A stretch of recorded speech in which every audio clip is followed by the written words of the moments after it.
Alors, de retour avec vous, chers amis, en ce jeudi 13 mars 2025, 9h18, heure du Québec. Merci à ceux qui sont abonnés, ceux qui ne sont pas faits là maintenant. Merci à ceux qui m'envoient des liens, des messages aussi, toujours pertinents, intelligents et très appréciés. Merci à ceux qui descendent du singe. Ils nous rappellent que nous autres, on ne descend pas du singe. Tu sais pourquoi? Ben, c'est parce qu'on n'est pas monté dessus. Merci à ceux qui vont commenter la vidéo, vont la partager, vont écraser le petit pouce en l'air. Dites-moi de vous regarder, c'est toujours super, vraiment chaleureux de le savoir.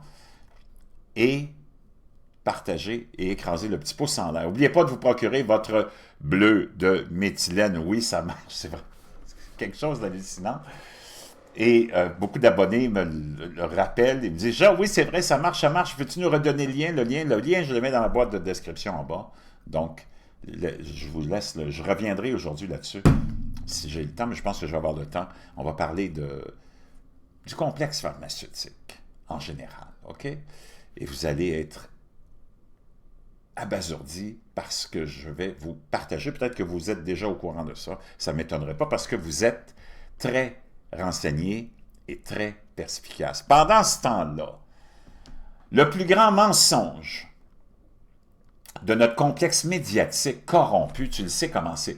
Notre complexe médiatique repose sur 3 piliers: la désinformation, le mensonge et la propagande. Et rien d'autre. Ça fait longtemps que c'est comme ça, peut-être même depuis sa création, parce que le complexe médiatique a été créé par le système.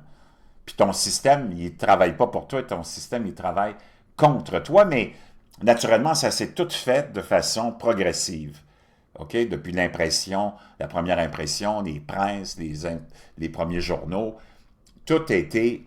D'ailleurs, n'oubliez pas que Karl Marx écrivait pour le New York Times. OK? Donc, tout est programmé. Ton élite est là depuis toujours, puis elle sera toujours là.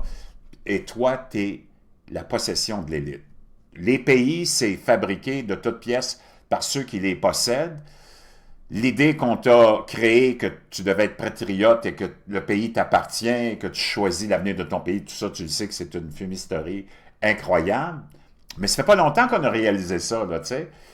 Tu peux rien décider, c'est eux autres qui décident de tout, c'est eux autres qui décident si les frontières sont ouvertes, fermées, c'est eux autres qui décident si tu gardes ton argent ou pas, c'est eux autres qui te donnent maintenant. Tu n'as même plus la liberté d'expression, on te le dit, c'est un privilège qu'on te donne. Et fais attention comment tu vas l'utiliser, parce qu'un privilège, on peut te le retirer. C'est comme, wow, je ne sais pas, mais on vient de se rendre compte que tu ne peux rien faire. Et qu'on est toujours, maintenant, plus que jamais, on marche sur des œufs. Tout le monde. C'est ça que je veux que tu réalises. Le petit gauchiste, socialiste, communiste que tu es, le petit globaliste, peu importe. Ça, c'est important que tu réalises ça. Très important. Ça, c'est un message très important que je lance à tout le monde. Arrêtez de vous... Parce que là, il vous a envoyé dans toutes les directions possibles et imaginables. Et ça a été la mission qu'on avait donnée à Tabarnak Obama, qui était un des fils de ce système-là. Tabarnak Obama n'est pas arrivé pour sauver le monde. Parce qu'on peut le présenter comme étant le premier Afro-Américain à être président. Non, d'abord, il n'est pas Afro-Américain. Encore là, un grand mensonge. Tabarnak Obama était dans le sein d'une femme blanche. Sa mère, c'est Anne Dunham, une blanche. Donc, moi, je veux savoir comment tu peux me dire que ça, c'est le premier président afro-américain quand sa mère est blanche. Tu aurais dû me dire, si c'est honnête, ça, c'est le premier président mulâtre. Donc, et en même temps, pourquoi pas nous dire que c'est le cousin au 9e degré de George W. Bush? Parce que tous tes dirigeants sont tous choisis, tous et ceux du même plan, du même groupe, du même culte. Et ont toutes une mission spécifique, chacun d'entre eux. Tabarnak Obama, ça a été de ramener, dès son premier jour de président américain, de ramener la politique identitaire à l'avant-plan, parce qu'on avait effacé ça un peu, la politique identitaire, parce que nous autres, on est devenus daltoniens. Nous autres, les citoyens, on est daltoniens. On ne fait pas de référence, puis on ne fait pas de différence avec la couleur de la peau. Nous autres, on n'est pas comme ça. C'est eux autres qui sont comme ça, puis c'est eux autres qui nous ramènent, puis qui nous ont ramenés là-dedans. Donc, on se fait envoyer dans toutes les directions possibles et imaginables, puis on se fait piéger à chaque fois. Donc, c'est très important ce que je te donne comme message, là. Oublie tes partisaneries stupides dans lesquelles tu as été programmé, parce qu'on est tous sous hypnose, on est tous des somnambules puis des androgynes stupides. Sors de ça, parce que ça ne te donne rien. Ultimement, tu décides de rien, tu n'es même pas propriétaire de ton argent puis de ton chèque de paye, ils viennent te le saisir à 50-60% par des taxes et des impôts qu'on t'enlève contre ton gré. Puis en plus, tu as plein d'autres frais qui ne sont même pas inclus là-dedans, là, que tu dois payer tout au long de l'année pour le gouvernement municipal, le gouvernement provincial puis le gouvernement fédéral. Donc, tu n'es même pas propriétaire de ton argent. Puis toi, tu pensais que tu pouvais régler des questions puis décider de dire « Non, nous autres, on ne veut plus d'immigration illégale. » Non, les autres, ils ont décidé qu'ils en voulaient. Toi, tu n'as rien à voir là-dedans. Puis ils vont te censurer, puis ils vont te bannir maintenant, si tu veux absolument argumenter là-dessus. Puis sur toutes les autres questions. Non, un gars avec une graine et une paille de couilles, c'est une femme. Si tu veux argumenter là-dessus, on va te bannir, on va te censurer. Et c'est comme ça sur tout. C'est pour ça que c'est important que tu te réveilles. Et là, ils te l'ont dit, l'Union européenne, le Canada, les États-Unis viennent d'être sauvés par quelqu'un qui vient perturber un peu les plans de tout ça. C'est Donald Trump. Que tu l'aimes ou pas, c'est pas vraiment important. Lui, il y a eu un mandat clair, puis les Américains se sont exprimés. Parce que là-bas, il y a encore quelque chose de très solide, une constitution, puis dans la constitution, le premier amendement, le premier article, c'est le droit de t'exprimer librement et de penser librement. Ce que personne d'autre a. Et Donald Trump s'en est fait le grand défenseur. Et a ramené la rationalité et a remis tout le monde à sa place, même s'il n'est pas parfait, puis même si sûrement il est là pour quelque chose aussi, parce qu'il est dans le plan global lui aussi. Mais au moins, il y a un petit quelque chose qu'il nous a donné, que Emmanuel Macron t'a pas donné, que Justin Trudeau t'a pas donné. Eux autres, ils t'ont même imposé l'idée de penser comme eux, surtout, puis de parler comme eux, sinon tu vas avoir des conséquences, parce qu'eux autres, ils te l'ont dit. Le droit, la liberté d'expression, ça n'existe pas au Canada, puis ça n'existe pas en Europe occidentale. C'est un privilège qu'on te donne. C'est quand même spécial d'accepter ça, puis que tu sois rendu là. C'est un privilège. Wow! Pendant que, juste un exemple de leur mensonge, de leur corruption, Justin Trudeau, quand les Américains ont élu Donald Trump au mois de novembre, a fait une déclaration en disant « Oh mon Dieu, les Américains ont manqué 2 fois l'histoire, ont refusé d'élire 2 fois une femme.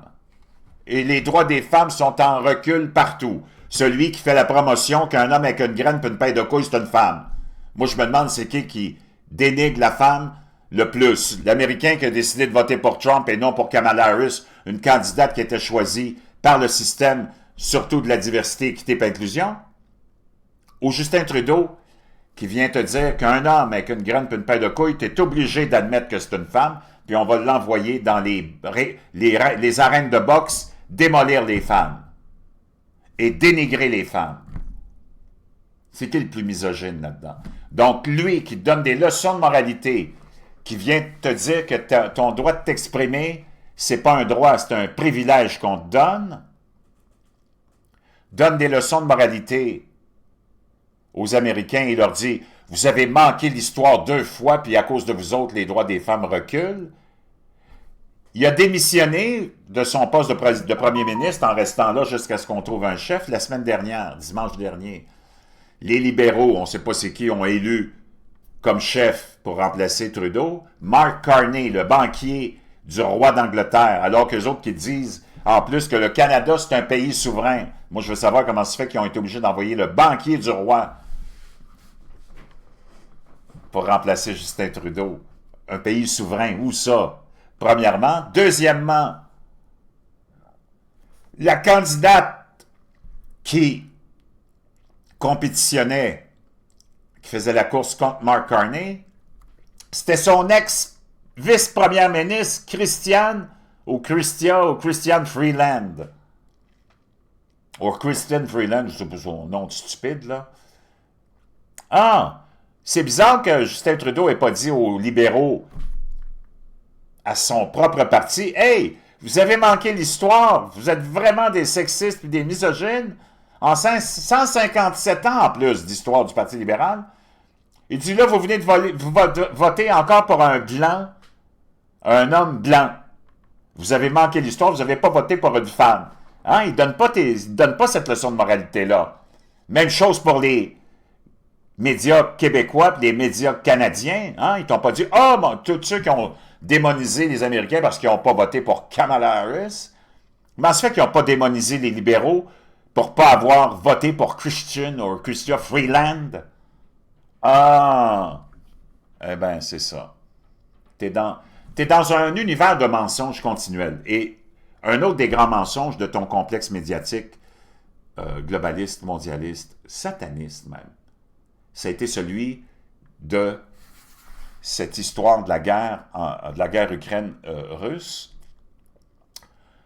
Et c'est celle de t'avoir fait penser et croire qu'un pays de 40 millions d'habitants, d'une pauvreté extrême, avec aucun complexe militaire vraiment solide, avait une chance de gagner contre le complexe militaro-industriel russe, un pays de 240 millions d'habitants. On t'a tellement programmé, t'es tellement hypnotisé, t'es tellement somnambule, t'es tellement androgyne stupide que toi, t'as cru en ça. Et on envoie des centaines de milliards de dollars depuis à un président fantoche qui a été fabriqué de toutes pièces lui aussi, un acteur, puis un mauvais acteur en plus. Et on a continué ce mensonge-là et ce mensonge-là. Et combien de fois les médias t'ont dit « Ah, mon Dieu, c'est de la conspiration quand on dit qu'il y a des centaines de milliers de morts et ainsi de suite. Les Ukrainiens sont en train de gagner, ont repoussé les Russes et patati, patata, patati, patata. » Vraiment, sérieusement. Comment tu as pu avaler cette idiotie, ce mensonge grotesque? Et là, maintenant, on voudrait même pousser l'audace à vouloir t'envoyer, toi ou tes enfants, combattre cette histoire-là qui ne te regarde même pas. Toutes ces mêmes gauchistes, satanistes qui t'ont toujours avant et qui étaient toujours contre la guerre, là, maintenant, ils sont pour la guerre. Puis là, ils veulent même envoyer tes enfants défendre un pays qui ne te concerne même pas. Alors que ce même pays-là a vu des centaines de milliers d'Ukrainiens se sauver. Quand c'est arrivé, tu te rappelles, on t'a rempli les images de ta télévision qui t'endoctrine de pauvres Ukrainiens, Ukrainiennes, puis qui étaient tous des réfugiés, puis qui les ont tous amenés ici, puis en Europe, puis aux États-Unis. Ben moi, je me dis, s'ils n'ont plus d'effectifs, ben tu as juste à renvoyer ces gens-là, défendre leur propre pays. Puis tant qu'à y être, toi qui fais la promotion de l'égalité des sexes, des genres, et tout ça, si c'est toutes des femmes qui se sont sauvées, ben envoie-les femmes. Parce que tu dis que tu veux l'égalité, tu veux la ceci, la cela, ben vas-y, va combattre. Donc, vois-tu dans quel monde de folie on est? D'avoir pensé qu'un pays comme l'Ukraine avait une chance de gagner quoi que ce soit contre les Russes avec quelqu'un comme, en plus, ce gars-là comme président.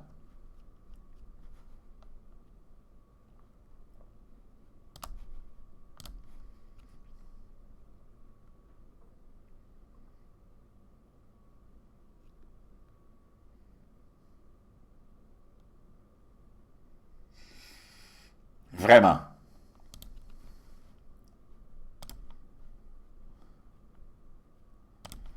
Ou Can someone please explain this to me, please?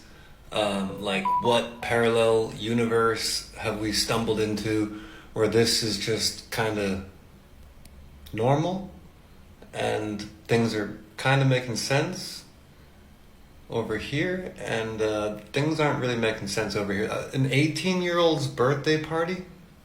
wow.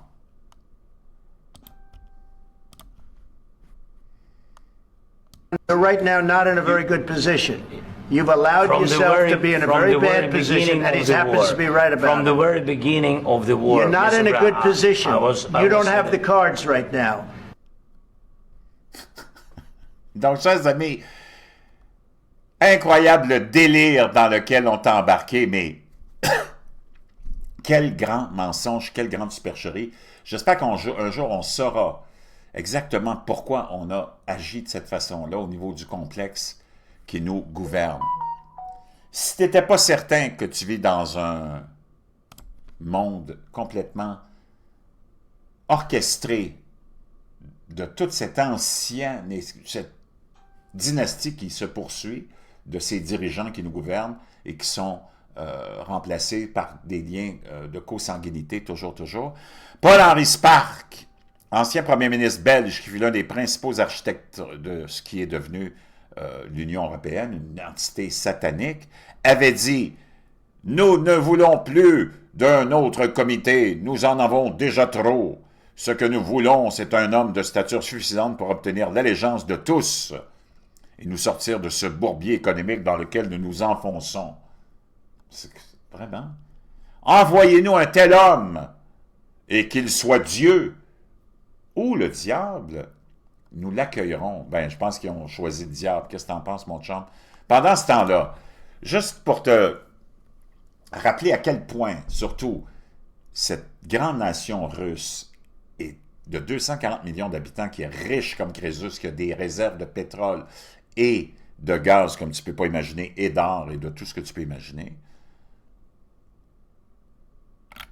on a aussi des gens d'un courage incroyable. Et là, en ce moment, ce conflit-là, peut-être que ça a été utilisé par Poutine pour, justement, former ces nouvelles générations de soldats qui arrivent, ces jeunes, sur le terrain, et de leur bâtir leur courage, parce que c'est incroyable l'histoire qu'on nous partage ce matin. Les détails presque incroyables du grand projet de gazoduc de 2025.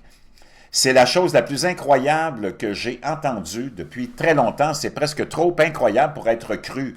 Si cela se produisait ici aux États-Unis ou en Occident, ce serait à la une des journaux et dans tous les journaux télévisés, et des agents se bousculeraient pour obtenir les droits pour faire un film avec cette histoire-là. Et de quoi je parle, nous dit l'auteur Terry Cohen?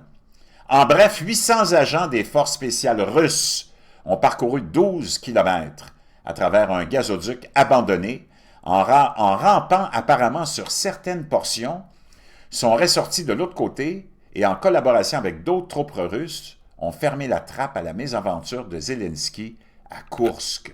C'est l'histoire de la reprise de Koursk récemment. Et voici un peu de contexte dans cette histoire-là. L'année dernière, l'Union européenne a fermé la porte à l'achat de gaz russe bon marché qui sortait de Russie, passant sous l'Ukraine pour arriver en Europe. Zelensky a obligeamment occupé ou coupé court à cet achat. Peu importe que vous ruiniez vos économies ou que vos citoyens n'aient pas assez de chauffage en hiver en achetant du gaz liquide américain, bien plus cher, ou ironiquement le gaz que la Russie vend à l'Inde, qui le vend ensuite aux États-Unis, qui le revend avec 2 majorations à l'Europe. C'est complètement fou, hein? C'est un prix modique à payer, je suppose, pour toute la vertu que l'on peut afficher en n'achetant pas directement ce gaz russe toxique. Quoi qu'il en soit, il restait un énorme gazoduc, désormais complètement vide, et les Russes y ont vu une opportunité. On voit ici des Russes qui se préparent à attaquer l'oléoduc de Koursk avec des brassards bleus, les identifiant de manière trompeuse comme des soldats ukrainiens. Et comment ont-ils fait? Voici comment l'un d'eux a expliqué son plan. Les pompes à gaz ont été arrêtées et le gaz a été aspiré.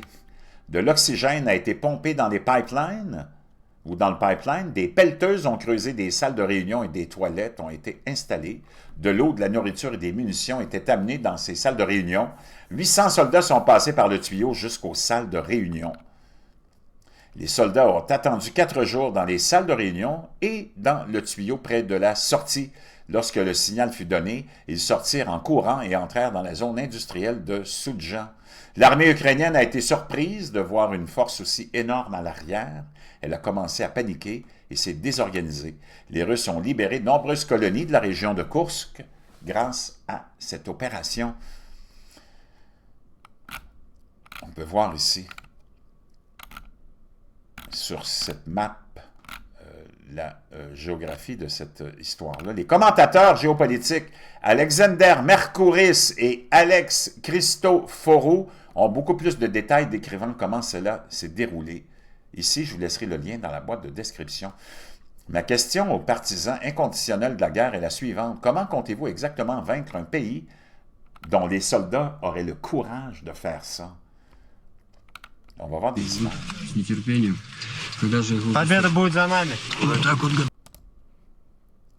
Complètement hallucinant. Wow! Et il y en a qui, il ne faut pas qu'ils soient claustrophobes, c'est complètement hallucinant. Il y en a peut-être qui ont laissé aussi apparemment leur vie dans cette opération-là. La seule option qui reste est d'arrêter les tirs et de négocier au plus vite. Si tu es face à une armée qui a ce courage-là, puis qui est tellement équipée, je peux dire une chose, la logique pour l'Ukraine, si elle n'était pas... Dans le fond, cette guerre-là n'est pas menée par les Ukrainiens, elle est menée par l'OTAN, via les États-Unis et l'Europe, avec leur technologie. L'accord ne sera pas aussi avantageux que celui que vous auriez pu obtenir l'été dernier.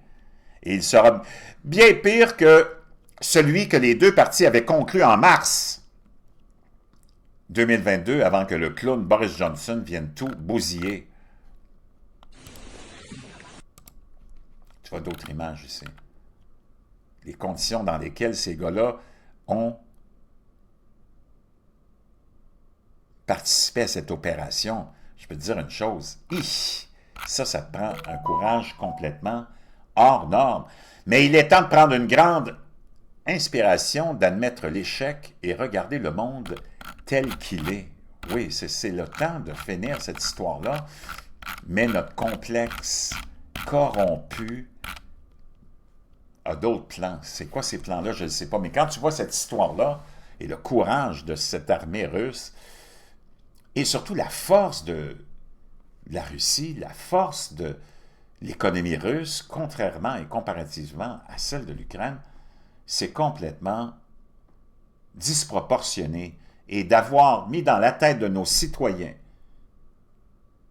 somnambules, hypnotisés, androgynes stupides, que oui, il faut continuer, l'Ukraine a une chance de gagner quoi que ce soit, parce que c'est nous qui avons provoqué ce conflit-là, ben c'est complètement cinglé.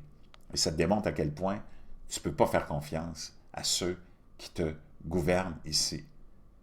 Et que tu n'oublies jamais que tu n'as pas de liberté de parler et d'expression. Ce n'est qu'un privilège qu'on te donne. Réveillez-vous.